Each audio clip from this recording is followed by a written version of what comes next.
आम करते हैं। कहानी शकुनी से शुरू करते हैं। हाँ, क्या बोल रहे हो? नहीं, काहे? नहीं नहीं नहीं, कहानी तो शकुनी से ही शुरू होगी। क्यों? क्या है कि हर महाभारत की नींव में एक शकुनी होता है और वो शकुनी अपने हिसाब से एक दुर्योधन भी चुन लेता। अब भैया, आग को कोयला भी तो चाहिए ना, जो भड़क सके, उस आग को थाम सके। तो मैं उस आग यानी शकुनी के बचपन का साक्षी रहा हूं, जिसने अपने बाप और भाइयों को दर्द और भूख से मरते देखा। आज मैं उसी विद्रोही शकुनी की कहानी सुनाता हूं आपको, क्योंकि मैं वो आंख हूं जो सब कुछ देखती है। मैं आकाश हूं। दरअसल भीष्म को यह कभी मंजूर नहीं था कि जिस कुरुवंश को बचाने के लिए उन्होंने खुद को दांव पर लगा दिया, कोई उसके साथ छल करे। तो महाभारत की सीधी सी कहानी केवल इतनी है कि कुरुवंश को बचाने के लिए भीष्म जो कर सकते थे उन्होंने किया, और उसको बर्बाद करने के लिए शकुनी जो कर सकता था उसने भी किया। इतनी रात्रि को पीड़ा देने के लिए क्षमा करें महाराज। क्या सूचना लाए हो दूत? आपको मिली सूचनाएं सच है महाराज, पर क्या कहना चाहते हो? स्पष्ट करो। महाराज, गंधार राज आपके डर से पूरा सच नहीं बता सके। तो पूरा सच क्या है? महारानी गांधारी की कुंडली में मंगल दोष है महाराज। जन्म कुंडली देखकर उनके कुलगुरु ने बताया था कि इस मंगल के कारण विवाह के लगभग 3 महीने में उनके पति की मृत्यु हो जाएगी। क्या? पर ये किसने बताया तुम्हें? स्वयं गंधार राज के कुलगुरु ने महाराज। वो अभी जीवित है। फिर क्या हुआ? इस संकट को टालने के लिए कुलगुरु ने उन्हें एक उपाय सुझाया। उनके उपाय के अनुसार महारानी गांधारी का विवाह पहले एक बकरे से कराया गया और फिर उसकी बलि दे दी गई। तो इसे सुबल ने मुझसे क्यों छुपाया? शायद आपके डर से महाराज। तुम जाओ।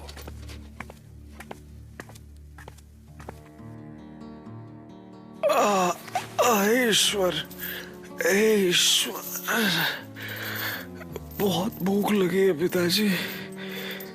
नींद नहीं आ रही है। मैं सोने की कोशिश करो बेटा, कल कुछ करता हूँ। पिताजी, कहीं से भी भाइयों के लिए भोजन ले आइए पिताजी। वो भूख से कंगाल हो गए। हाँ बेटा, अभी सो जाओ। एक तो भीष्म ने गलतफहमी के चलते शकुनी, उसके भाइयों और पिता को कारागार में सड़ा दिया था, और ऊपर से उन्होंने शकुनी की बहन गांधारी को यह भी नहीं बताया था कि जिस धृतराष्ट्र से विवाह करने के लिए उसे वो उठा लाए हैं वो अंधा है। गलत बात थी ना? हाँ, हम सभी इस तरह की गलतियां करते रहते हैं। तो भाई, कुछ तो होना ही था, सो हो गया।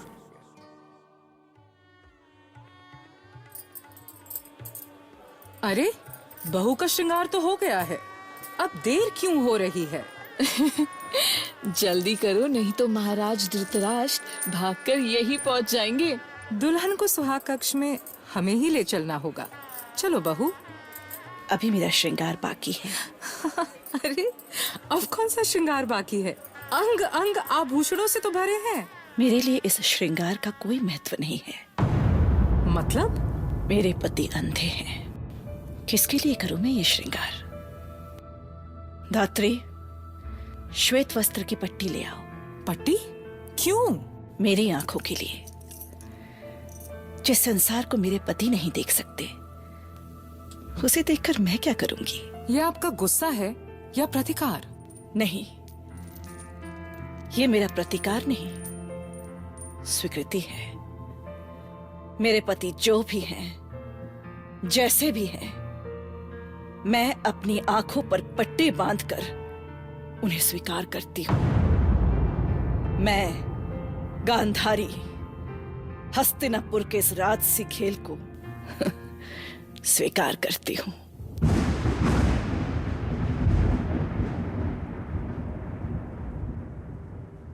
हे ईश्वर, ये ये मुझे किस जन्म के पाप का दंड दे रहा है तू? गांधार राज के सामने उसके बेटे दाने दाने के लिए तड़प रहे हैं। कितना बेबस और लाचार बना दिया है तूने। शक्ति और सत्ता का ये कौन सा क्रूर चेहरा है जो किसी के जीने का हक छीन कर आनंद मना रहा है? तू ये कैसे दिन दिखा रहा है परमेश्वर? इससे तो अच्छा होता कि महाबली भीष्म हमारी बलि ही ले लेता। एक बाप को अपनी आंखों के सामने अपने बच्चों को मरते हुए तो नहीं देखना पड़ता। पिताजी, देखिए पिताजी। क्या हुआ शकुनी? क्या हुआ पुत्र? चुप क्यों है पिताजी? हमारे भाई एक एक करके यातना और भूख से मर रहे हैं और आप चुप हैं। हमारे भाइयों की सड़ती देह कंकाल देखकर आप चुप हैं पिताजी, जिनके कारण हमारा जीवन नरक बन गया, जिनकी मनमानी, अहंकार, क्रूरता से हमारा सब छिन गया, उनके लिए आपके मुख से एक शब्द नहीं निकलता। धिक्कार है आपको, धिक्कार है आपको पिताजी, धिक्कार है। जीवन पर मेरी पकड़ छूटती जा रही है पुत्र शकुनी। मैं जानता हूं कि मेरे बेटों की आत्मा मुझे कभी क्षमा नहीं करेगी, पर मैं क्या करूं? मैं लाचार हूं। महाबली भीष्म का बंदी होकर मैं क्षण क्षण मर रहा। मेरे एक एक बेटे की मौत मेरी मौत है पुत्र शकुनी। कितने क्रूर है ये भरतवंशी। भोजन के नाम पर पूरे दिन में केवल मुट्ठी भर अनाज देकर भूख को अपमानित किया है। इस निर्दयी भीष्म ने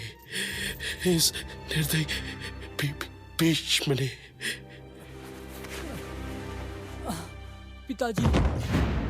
भैया, तरुण, क्या हुआ तरुण? आंखें खोलो तरुण। पिताजी, देखिए ना, मेरा भाई कोई जवाब नहीं दे रहा। आप चुप क्यों है पिताजी? क्या हुआ है आपको? बोलिए ना। सुनो पुत्र, मैं आखिरी सांसें गिन रहा हूं। मेरी बात सुन पुत्र। मैंने भीष्म से तुझे प्राण दान देने का वचन लिया है, इसीलिए वो तुझे जीवित छोड़ देगा। पर तू मेरे मरने के बाद मेरी हड्डियों से पासे बनाना। वो पासे तेरे इशारे पर नाचेंगे। वो पासे हर बार तुझे जिताएंगे। जुए के खेल में तुझे कोई हरा नहीं सकेगा पुत्र।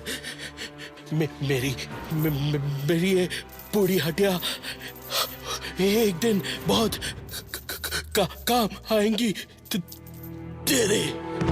पिताजी, आपने भी नहीं दिया ना मेरा साथ, अकेला छोड़ दिया मुझे। आप मर नहीं सकते पिताजी, आप मर नहीं सकते कभी। आपको भीष्म ने मारा है, उस अत्याचारी ने मेरे सारे भाइयों को मारा है। पर याद रखना भीष्म, मेरे पिता ने मेरे ये घुटने अपने हाथों से तोड़े हैं, केवल इसलिए कि उनके लंगड़े बेटे को सदा याद रहे कि उसे कौरवों से प्रतिशोध लेना है। आज मैं गांधार राज सुबल का बेटा अपने भाई, बंधुओं और पिता के शवों को साक्षी मानकर प्रण लेता हूं कि जैसे मैंने अपने परिजनों को मरते देखा है, वैसे ही तू अपने परिजनों को मरते देखेगा। जैसे तूने मेरे अपनों की बलि ली है, वैसे मैं तेरे परिजनों की बलि का साक्षी बनूंगा। सुन लो कुरुवंशियों, जब तक मेरा ये प्राण पूरा नहीं होता, तब तक मैं हस्तिनापुर नहीं छोड़ूंगा। जिस हस्तिनापुर पर इतना घमंड है ना विष्णु, उसे मैं मिट्टी में मिला दूंगा। हस्तिनापुर को मिट्टी में मिलाने का अपना प्रण मैं कभी नहीं भूल सकता भीष्म।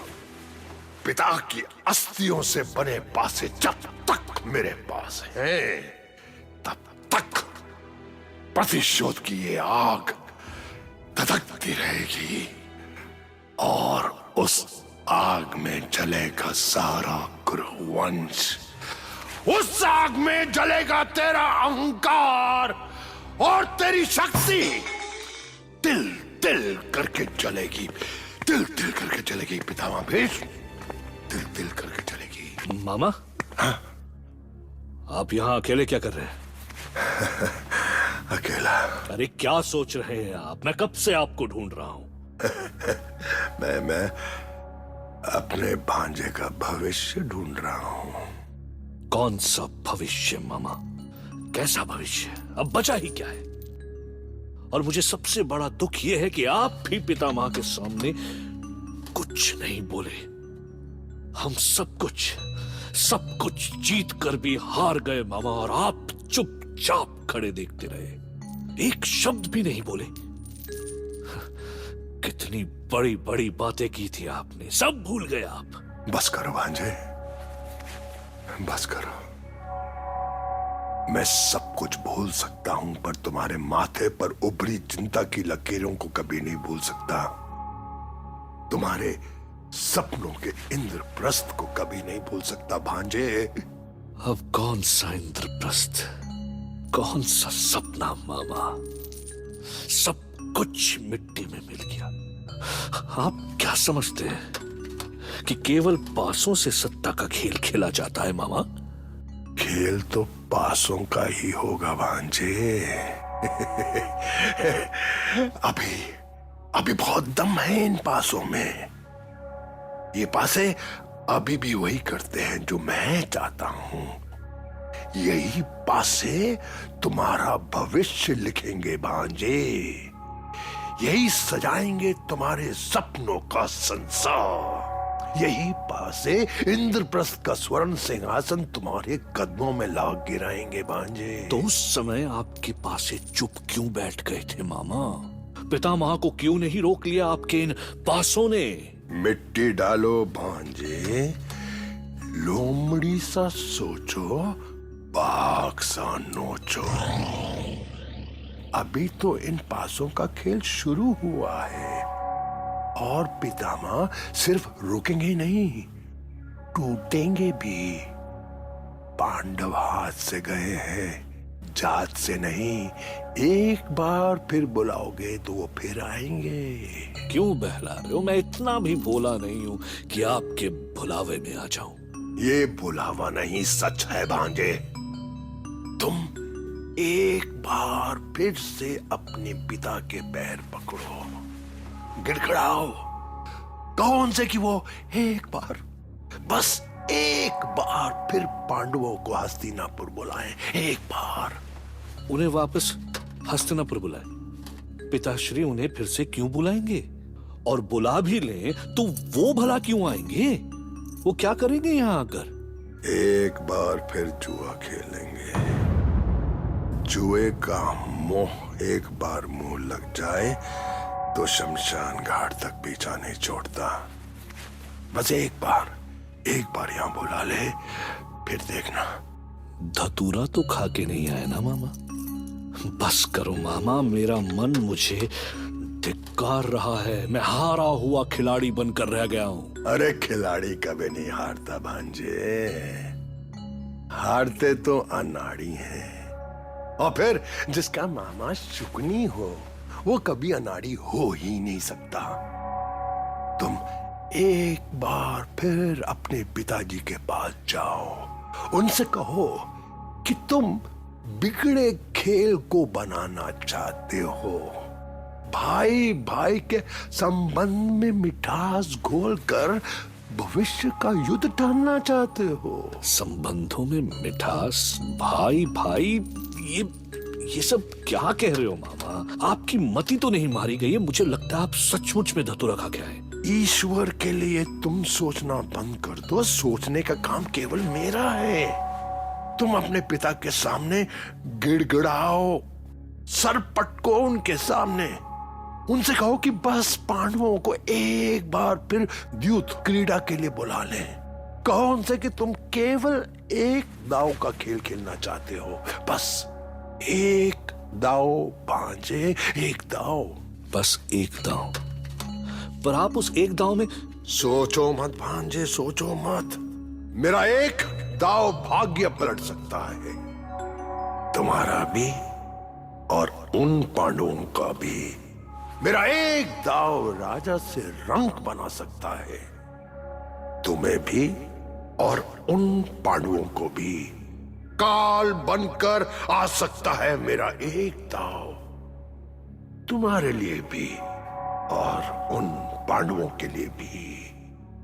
ये शकुनी का दाव घाव नहीं करता भांजे, सीधे यमलोक पहुंचा देता है।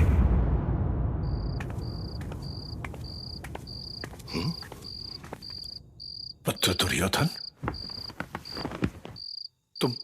तुम इतनी रात में?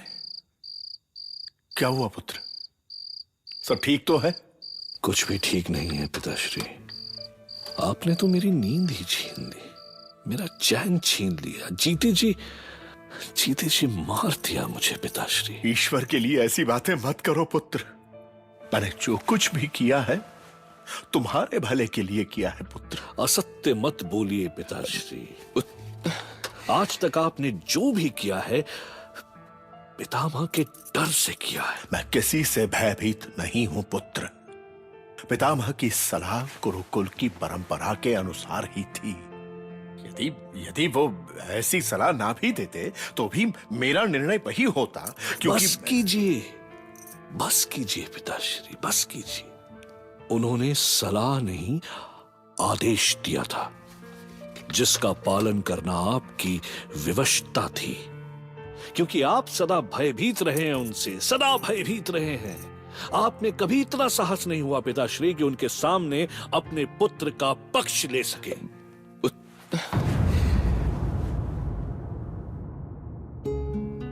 क्या है कि दुर्योधन तो शकुनी का बस एक मोहरा था। जिंदगी में कई दौर आते हैं जब मोहरा बन जाना हमारी मजबूरी हो जाती है और हम सिर्फ किसी और के इशारों पर चलते हैं। पर उससे भी ज्यादा भयानक है धृतराष्ट्र बन के बार बार गलतियों को दोहराते जाना। महाभारत।